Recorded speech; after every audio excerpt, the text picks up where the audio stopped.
하나님께서 이 시간에는 237 전도를 위한 영원한 응답이라는 말씀을 주셨습니다.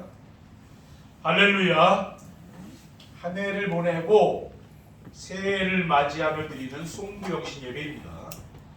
237 전도를 위한 응답 25라는 언약의 말씀을 주신 하나님께서 전무후무하고 기념비적인 교회를 세울 수 있도록 우리를 인도해 주실 것입니다.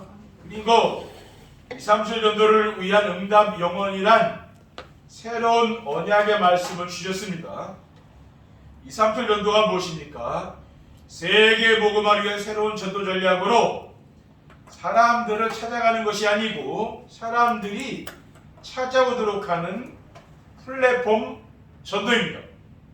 그래서 우리는 지난해 7월부터 237 전도를 플랫폼 전도라고 하고 9월에는 행복한 전도라고 했습니다. 그런데 왜 행복한 전도를 위한 응답의 영혼이 아니고 237 전도를 위한 응답의 영혼이라고 하느냐 하면은 메시지의 흐름이 있어서 그렇습니다. 우리는 지난 2020년도부터 237 전도를 위한 새로운 시작, 2021년도에는 237 전도를 위한 응답의 연장, 2022년도에는 237 전도를 위한 응답 24, 또 2023년도에는 237 전도를 위한 응답 25, 그리고 송구영신 예배 시간에는 237 전도를 위한 영원한 응답이란 말씀을 받게 된 것입니다. 237 전도를 위한 영원한 응답은 무엇입니까? 237 전도를 위한 영원한 응답은 갈보리산 언약으로 플랫폼이 세워지는 것입니다. 플랫폼이 무엇입니까? 플랫폼이란 사람들에게 필요한 것이 있어 찾아오는 것을 말해요. 기차 정거장이라든가 버스터미널이라든가 사람들이 찾아오는 곳이잖아요. 그것을 바로 플랫폼이라고 합니다. 그러면은 갈보리산 언약이란 무엇입니까? 갈보리산 십자가 위에서 다 이루었다고 선언하신 후에 죽으셨다가 3일 만에 부활하신 예수 그리스도를 믿음으로 마음에 영접하면 인생의 모든 문제는 깨끗이 끝난다는 겁니다. 이게 바로 갈보리산의 언약이에요. 이러한 갈보리산 언약이신 예수 그리스도를 목회자가 누리며 강단에서 매주일마다 그리스도를 선포하게 되면은 교회를 살리는 플랫폼이 되는 거죠. 그리고 중직자들이 자기 가정에서 그리스도로 입사가 되면 가정을 살리는 플랫폼이 돼요. 또 렘넌트들이 삶의 현장에서 그리스도로 입사가 되면은 시대를 살리는 플랫폼이 되는 것입니다. 그러면은 그리스도를 누리고 그리스도가 24가 된다는 것은 무엇입니까? 그리스도를 누린다는 것은 그리스도를 내가 즐거워한다고 말 아니에요. 그리스도께서 우리를 위해 하신 일과 언약으로 주신 말씀을 찾아 묵상하는 것입니다. 또 그리스도가 24가 된다는 건 뭡니까? 24는 하루가 24시간이잖아요. 온전히 뭡니까?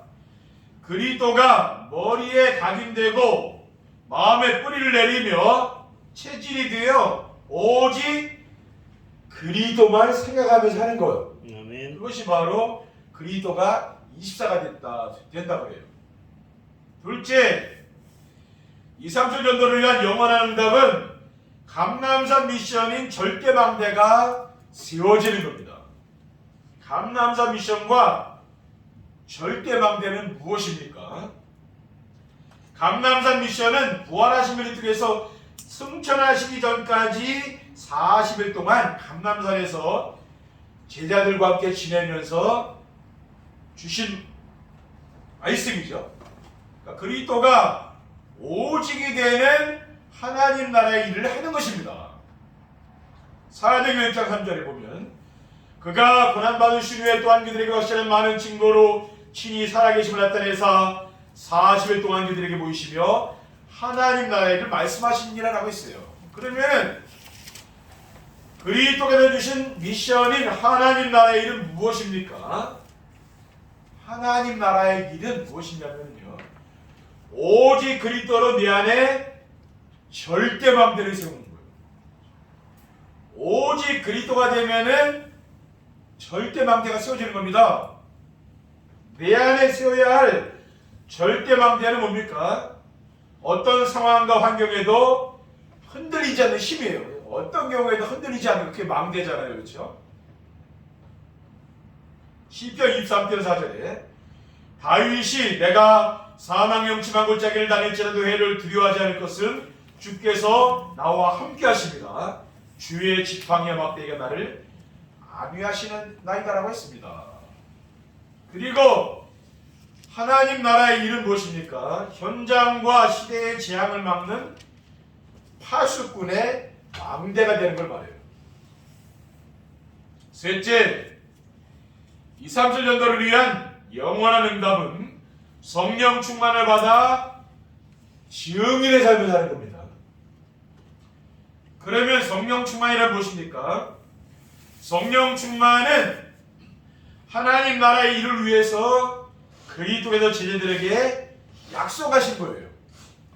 사도행 1장 4절 5절을 보면 사도와 함께 모이사 그들에게 문과에 이르시되 예루살렘을 떠나지 말고 내게서 들은 바 아버지께서 약속하신 것을 기다리라. 요한은 물로 세례를 베풀었으나 너희는 몇 날이 못 깨어 성령으로 세례를 받으리라 하셨느니라고 했습니다. 그리고 성령 충만이란 그리스도로 24가 되어 하나님 나라를 누리는 겁니다. 내가 누리는 하나님 나라를 주변 사람들이 보는 걸 말해요. 어떻게 하면 그렇게 될 수가 있습니까? 사도 바울처럼 되면 됩니다. 갈라디아 2장 6절에 보면은 내가 그리스도께 십자가에 못 박혔나니 그런즉 이제는 내가 사는 것이 아니요 오직 내 안에 그리스도가 사는 것이라고 했어요. 이게 사도 바울이 한 고백이죠. 오직 내 안에 그리스도가 살았다. 나는 십자가에 죽고 내 안에 그리스도가 살아계신다 했잖아요. 오직 그리스도가 살아계신다고 했잖아요. 그래서 이러한 성령 충만 받아 증인의 삶을 살면 영원한 하나님 나라의 상급이 보장됩니다. 이러한 상급이 바로 영원한 응답입니다. 2, 3절 전도를 위한 영원한 응답을 받으려면 어떻게 하면 됩니까? 내년에는 영원한 응답 아니에요. 영원한 응답을 받으려면은 영원한 응답의 축복을 누리려면은 버려야 할 것을 찾아서 모두 버려야 되는 거죠. 그러면 영원한 응답의 축복을 누리기 위해 우리가 찾아 버려야 할 것이 무엇입니까? 우리가 찾아서 버려야 할 것은 세상을 멸망시키려고 사탄이 모든 사람에게 심어놓은 나중심, 물질중심, 세상, 성공중심의 삶, 이것을 버리라는 말이죠. 그리고 나의 경험과 지식에서 나온 내 기준과 수준과 표준이 있잖아요. 그래서 된다, 안 된다, 또 서로 판단하고 대립하며 갈등하는 거 있잖아요. 그 불신앙, 이것을 버리는 거죠. 그렇죠. 그냥 하나님이 하시는 걸 봐야 되는 거죠. 그렇죠. 그리고 혈연과 지연과 학연, 또 잘못된 이념과 사상을 모두 버려야 되는 거죠. 그렇죠. 복음보다 더 높아지는 사상과 이념 이런 거 다 버려야 되는 거죠. 왜냐하면은 이러한 것들을 통해서 사탄이 우리를 넘어뜨리고 하나님이 준비해 두신 영원한 응답을 받지 못하도록 하기 때문입니다. 우리는 뭡니까? 내년 하려는 영원한 응답을 자꾸 누려야 되잖아요. 아멘. 그러기 위해서는 우리의 그릇을 넓혀야 되는 거죠. 작은 그릇을 가지고는 이 빗물이 와도 큰 한박에 물이 많이 담기지 조그만 뭡니까? 조그만 그릇에는 많은 게 못 당기잖아요. 그러니까 우리 그릇을 약간 넓히는 거죠. 그렇죠? 왜 우리가 고난이 옵니까? 고난이 오고 또 여러분이 인생 살면서 어려운 사람들 왜 만납니까? 그릇 준비하는 거예요. 그 사람이 내 그릇을 넓혀놔서 나중에는 어떤 사람 만나도 괜찮도록 그렇게 만들어요. 하나님이 그렇게 하시는 거죠. 왜냐? 큰 응답 받아야 되는데 내가 이런 경험이 없으면 그게 안 되잖아요. 그러니까 하나님이 센 사람도 만나게 하고 다 그러는 겁니다. 왜? 내 그릇이 넓혀지잖아요. 그렇죠? 그러면 어떤 사람 만나도 괜찮아요. 그냥 제일 처음부터 센 사람 만났던 사람은 나중에 웬만한 사람 괜찮습니다. 왜냐? 다 경험했기 때문에. 하나님 그릇을 넓히는 거예요. 그리고 2, 3절 전도는 하나님의 절대 계획이라 그 누구도 막을 수 없고 사람의 힘으로 되어지는 것이 아니기 때문입니다. 2, 3절 전도는 우리의 계획이 아니라 하나님의 절대 계획이죠. 그렇죠? 하나님의 계획은 반드시 이루어진다니까요. 마태복음 24장 14절에 이 천국 복음이 모든 민족에게 증언되기 위하여 온 세상에 전파되리니 그제야 끝이라고 했어요. 또 스가랴 4장 6절에 만군의 여호와께서 말씀하시되 이는 힘으로 되지 아니하며 능력으로 되지 아니하고 오직 나의 영으로 되느니라라고 했습니다. 둘째, 영원한 응답의 축복을 누리려면 24기도로 25응답을 먼저 받아야 됩니다. 올해는 25응답이었잖아요. 25응답이 뭡니까? 25응답은 그리스도를 24기도로 누리면 오는 것으로 하나님이 우리와 함께 하시는 증거가 나타나는 거죠. 그 임마누엘의 축복이 누려지는 것. 그것이 바로 25응답이에요. 그래서 25응답을 받으려면 현장에서 성삼위 하나님을 누리는 기도가 되어야 됩니다. 성삼위 하나님을 어떻게 누립니까? 눈에 보이지 않잖아요. 그럼 어떻게 누립니까? 말씀 안에서 하나님이 주신 언약을 붙잡고 살면은 말씀을 성취하시는 하나님을 누리게 되는 거예요. 강단을 통해서 언약 미션 비전의 말씀이 지금 선포되고 있잖아요. 미션을 붙잡고 순종하면은 구원 사역을 이루시는 그리스도를 누릴 수가 있습니다. 비전을 붙잡고 기도하게 되면은 기도에 응답하시는 성령 하나님을 누릴 수 있는, 하나님 눈에 안 보이지만은 우리가 언약 미션 비전의 말씀을 붙잡고 하나님이 함께 하시는 것을 내가 누릴 수 있는 거죠. 그리고 25응답을 받으려면 어떻게 하면 됩니까? 보좌의 축복과 시공간 추월과 전무후무한 축복과 에덴의 축복을 누려야 하는 겁니다. 하나님의 형상으로 보좌의 축복을 누리고 하나님의 생기로 시공간 초월의 축복을 누리며 에덴의 축복으로 2, 3, 7 나라의 빛이 되어 교회와 집과 현장에 전무후무한 역사가 일어나는 걸 말해요. 25응답을 받으려면 이렇게 해야 되는 거죠. 그리고 25응답을 받으려면은 교회가 살아나는 목회자 시대와 현장이 살아나는 중직자 시대와 2, 3, 7 나라가 살아나는 렘넌트 시대를 누려야 되는 겁니다. 내년도 방향이잖아요. 송구영신 예배는. 그러니까 구체적인 것은 내년도에 또 계속 말씀을 통해서 나오게 되는 겁니다. 셋째, 영원한 응답의 축복을 누리려면은 세계복음화의 방향을 맞추고 살아야 됩니다. 왜냐하면은 하나님은 세계복음화를 중심으로 만물을 다스리고 계시기 때문에 그래요. 디모데전서 2장 4절에 하나님은 모든 사람이 구원을 받으며 진리를 아는 데 이르기를 원하시느니라고 했어요. 고린도전서 1장 21절에 하나님의 지혜에 있어서는 이 세상이 자기 지혜로 하나님을 알지 못함으로 하나님께서 전도에 미련한 것으로 믿는 자들을 구원하시기를 기뻐하셨도다 라고 했어요. 그렇죠? 그러니까 누군가 전도해서 우리 성도님들 이 자리에 계신 거 아니에요? 그렇죠? 마태복음 24장 14절에 이 천국 복음이 모든 민족에게 증언되기 위하여 온 세상에 전파되리니 그제야 끝이오리라고 했습니다. 그리고 사도 바울은 사도행전 20장 23절에 내가 달려갈 길과 주 예수께 받은 사명 곧 하나님의 은혜의 복음을 증언하는 일을 마치려 하면은 나의 생명조차 조금도 귀한 것으로 여기지 아니하노라라고 했어요. 복음이 사도 바울의 가장 뭡니까? 가장 우선순위에 복음이 있었잖아요. 가장 가치 있는 게 그 복음으로 발견됐거든요. 그렇죠?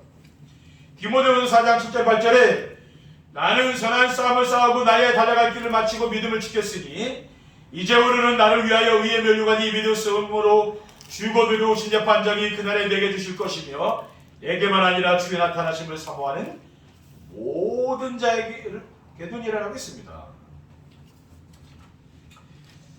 이러한 말씀을 우리가 붙잡고 사시면은 세계 복음화에 방향을 맞추고 살게 되는 줄 믿습니다. 결론입니다. 2, 3주 전도를 위한 영원한 응답을 받아 누리려면 어떻게 하면 됩니까? 우리가 영원한 응답을 받아 누려야 되는데요. 그렇게 받아 누리면 그러면 받아 누리면 어떻게 됩니까? 금토일 시대가 열리며 시대 살릴 렘넌트들이 일어날 것입니다. 2, 3주 전도를 위한 영원한 응답인 플랫폼과 절대 망대가 세워지고 성령 충만받아 증인의 삶을 살면은 교회 안에서 금토일 시대가 열리게 될 것입니다. 그리고 시대를 살릴 렘넌트들이 일어나 흑암 문화로 죽어가는 세상을 살리는 역사가 일어날 줄 믿습니다. 그러니까 우리 렘넌트들이 앞으로 이 시대를 살리는 그런 일들이 일어나는 거죠. 왜냐? 흑암 문화에 빠져서 지금 죽어가고 있잖아요. 그렇죠? 세상 사람. 그 살릴 길은 우리 렘넌트들밖에 없다니까요. 둘째, 강화언약교회 시대가 열리며 주역으로 쓰임받게 될 것입니다. 강화언약교회는 땅에 떨어진 교회의 성을 회복하고 하나님 영광을 선포하기 위해 세워진 교회요. 연약한 미자립 교회를 돕고 2, 3천 나라 5천 종족을 살릴 교회입니다. 그래서 반드시 강화언약교회 시대가 열릴 줄 믿습니다. 왜냐? 이것은 하나님의 절대 계획이기 때문에 그렇죠. 하나님 계획은 변하지가 않는다니까요. 그래서 우리 성도님들이 강단 말씀만 바르게 붙잡고 따라가면은 강화언약교회 시대의 주역으로 쓰임 받을 줄 믿습니다.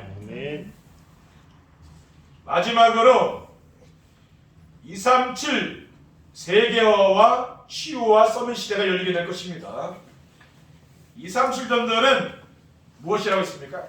행복한 전도라고 했잖아요. 237이라는 할 때는 뭡니까? 그 세계화를 가리키는 겁니다. 237 전도와 237은 다른 거죠. 왜냐? 237이라는 것은 세계화. 세계 모든 나라 237, 230개 나라라는 건 아니에요. 그러니까 세계화죠.